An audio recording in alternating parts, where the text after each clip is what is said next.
Hey guys, and welcome back to another episode of Food School Smarter, Stronger, Leaner podcast on a mission to inspire a world where food makes us better.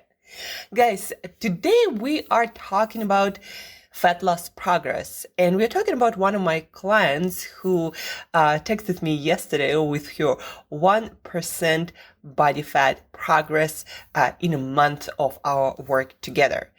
And when I posted this progress about 1% body fat in a month, some people said, like, isn't it kind of slow? You'd expect you'd lose more.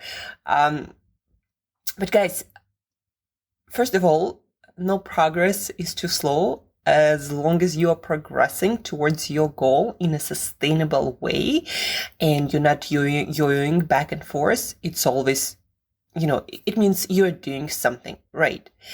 Second thing, my client, she is going from 22% body fat to 18% body fat, and she is in her early 40s. So 1% of body fat is quite a good amount in this situation, because you want to realize this thing, guys.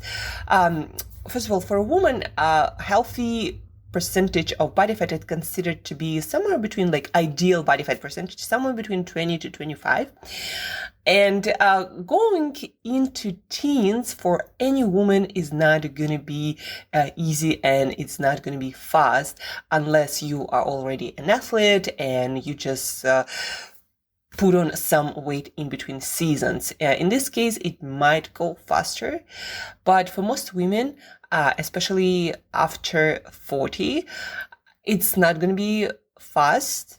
And if it is fast, it's not going to be sustainable, and you're probably going to regain all that weight fast, and probably you're gonna lose muscle, whereas we are actually putting on muscle. So her muscle quality increased from 83 to 88%, and she's gonna tell me today, she's gonna send me a paper with her results of body scan of how much exactly muscle mass she put on.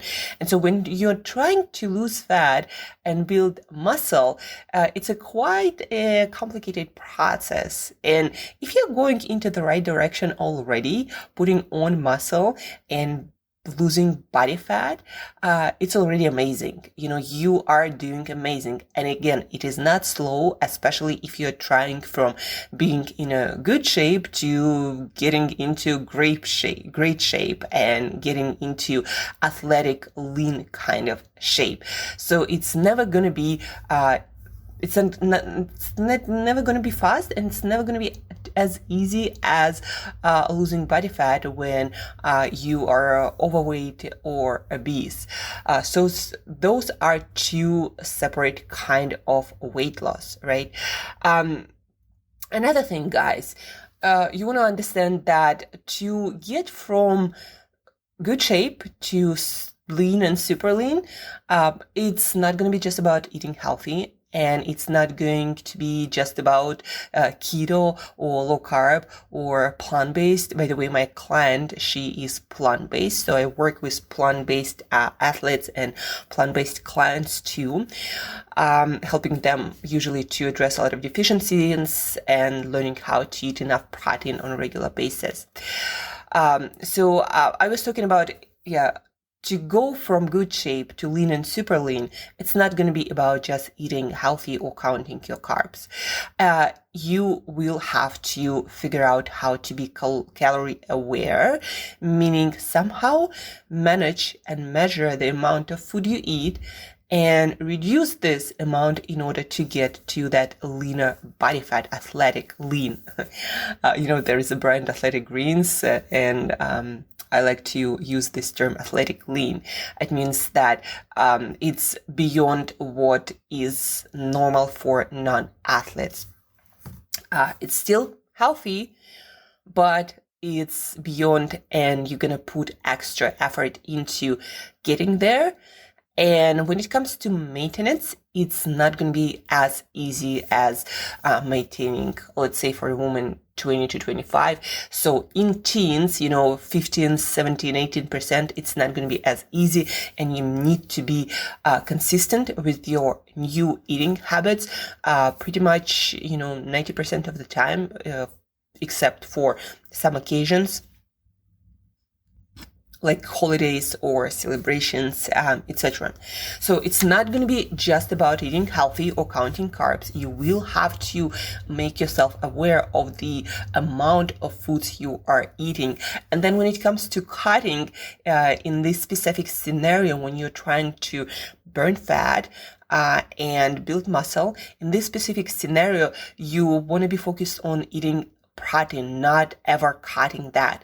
You want to be focused on eating a lot of fiber from vegetables, from food, amount of fruit that is manageable. What you want to cut is things like nut butters, like we did with my clients, or cooking oils. Those are the calories here. They might have a lot of vitamin E, but it's best for you at this point to eat your vitamin E from whole foods like sunflower seeds. And I do add these foods to make sure that we are getting all the vitamins and nutrients and all the essential fats.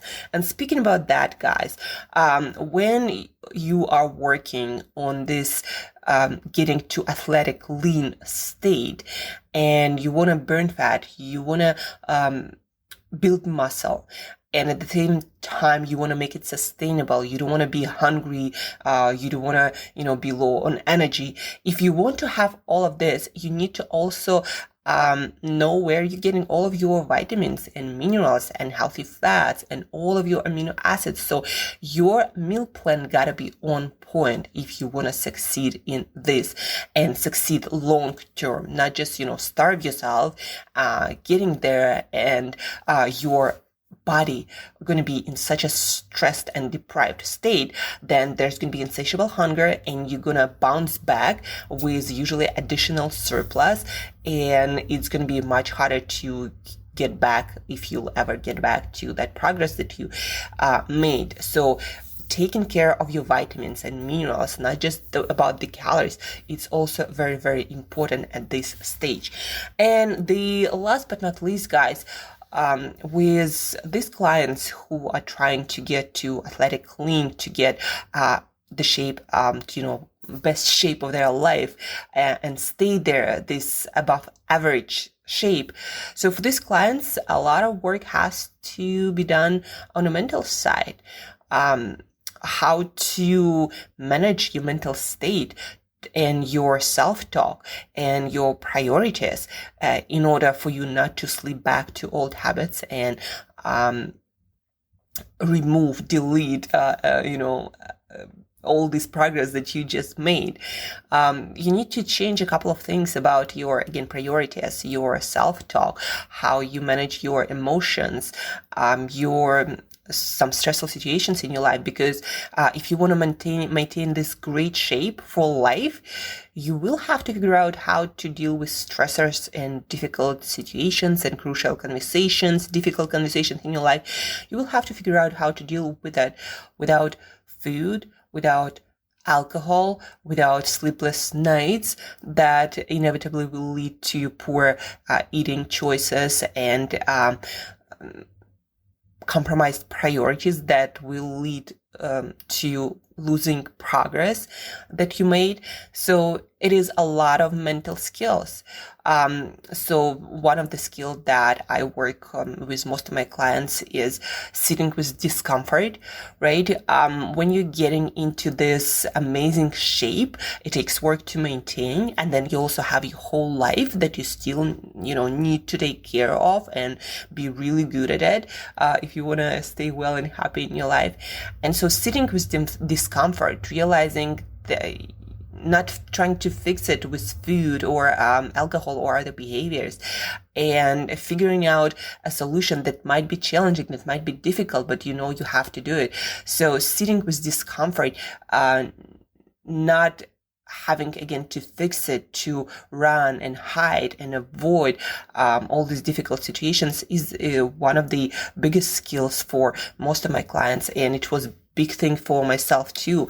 And once you kind of master it, or at least get really good at it, everything else gets easier and gets better.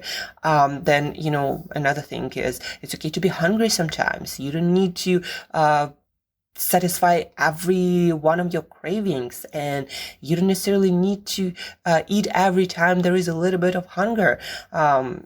You might wait a little. It's okay. You're not going to die. So another skill. Then a lot of impulsive behaviors and food patterns that not really working for your new body, like, going to a store at night and deciding there, out of your plan to just buy some weird stuff that you don't really even like that much, don't even want that much. There is no celebration. You're not like on some family reunion, or you're not getting together with your friends, but just because you were there, you bought it. A lot of times, would happen to my clients. A lot of times would happen to me before. So figuring out how to eliminate those behaviors and change them, it's also a huge mental skill, right? So there is a lot of work on behaviors and patterns at the backside. And once you work through that, maintaining that new best shape of your life, it's going to get much, much easier. Like for me, I don't feel like I have to do any work. This is honestly, because all of these behaviors I trained, I mastered them to pretty good degree. And now staying in this shape, when I have my six-pack abs, when I feel amazing, I look amazing, I recover, I train, I sleep well. So staying in this shape doesn't feel like a lot of work, because I work through, figuring out my priorities, how to prioritize my sleep, how to prioritize my recovery, how to know when to go hard in my workouts and when to do yoga or just walk, how to not avoid difficult situations in life, trying to, eat food to make myself comfortable. Like I work through all of this, and I work through most of the things with all of my clients. And that allows us to get to that progress, to that, through more challenging parts of this progress. Because again, getting from good shape to the best shape of your life, it's not going to be easy, and it's going to be more challenging, and maintenance of that also going to require some additional skills for you to have. So there is always a trade-off. You got to give something up if you want to get something in return, because if what you want was easy for where you are right now, you'd already have it. So in order to have it and maintain it, you got to change. Sometimes a lot of things, sometimes not so many things. It's a little bit different for everyone, but that's what you got to do. And yes, so 1% of body fat, building muscle at the same time, is an amazing, amazing progress. And if you're going from good to great, that's in a sustainable way. That's the right kind of pace you want to do, especially for a woman. For a guy, it usually goes a little bit faster for many hormonal reasons. But then, guys usually die younger, so I wouldn't necessarily regret that I'm a guy or I'm a girl. Everything has trade-offs. So just be happy, with where you are, and enjoy the benefits of that place. Anyhow, guys, so this is what I wanted to share with you today. Progress is relative. One thing I want to add is you want to measure it. With this client, we do body scans once a month. Now she wants to do once in 3 weeks, because she wants to accelerate progress a little bit. So we'll see about that. I'm not a huge fan of accelerated progress, especially when you're going to get from good to great. But measure, because some of my clients like, well, it seems like I'm getting stronger, and I'm always trying to get them back to measuring, ideas, stuff. Because if you don't measure things, it's very hard to stay motivated, because you do all this work and you don't even know if you're making progress. how are you going to motivate yourself? So always make progress. It doesn't have to be perfect, but you got to measure what matters. If you want to reduce your body fat, figure out some simple way to measure body fat. Maybe purchase good scales, go to a gym where they can measure your body fat more precisely. Maybe even go and do something like DEXA scan. That is a gold standard for body composition. There are other things like butt pod, that is oxygen replacement technology, something like that. So some of them are more or less accurate. So figure out your way, what works in your situation, and do it consistently to measure progress to keep yourself motivated, because your own results will motivate you the most. When you see you're going into the right direction, you're gonna be much more motivated. And if you need a little bit of advice how to measure your progress the best in your situation so it's meaningful for you, how often you should measure it, what kind of technology you should use, please reach out. I'll give you my best advice, and please do share this episode with another person who might be frustrated they're not going fast with their progress. Share this episode. Maybe they also get some actionable takeaways, like where they can look at, like maybe start measuring calories better or amount of food if they're just trying to eat healthy, or maybe addressing some vitamin and mineral deficiencies, or maybe looking at the psychology, behavior side of things. Maybe they have some patterns that they don't even realize they have that sabotage their progress. So share this episode with your friends who are into body and fitness, self-development. Reach out if you have any questions about this episode, whatever you heard, or if you have any questions. And guys, as usual, thank you for listening. Oh, by the way, before we finish, on Friday, we're going to be talking about resistance training and how to amplify the result that you are getting, specifically building muscle. And that the information for that podcast on Friday, we're going to get from neuroscience lab from Stanford, Huberman lab, Andrew Huberman lab, famous these days neuroscientist, really amazing work. So based on neuroscience, how you can maximize muscle building without drugs, anything, just training protocols, recovery protocols. So stay tuned for that on Friday. And till next time, guys, thank you for listening, and eat better daily.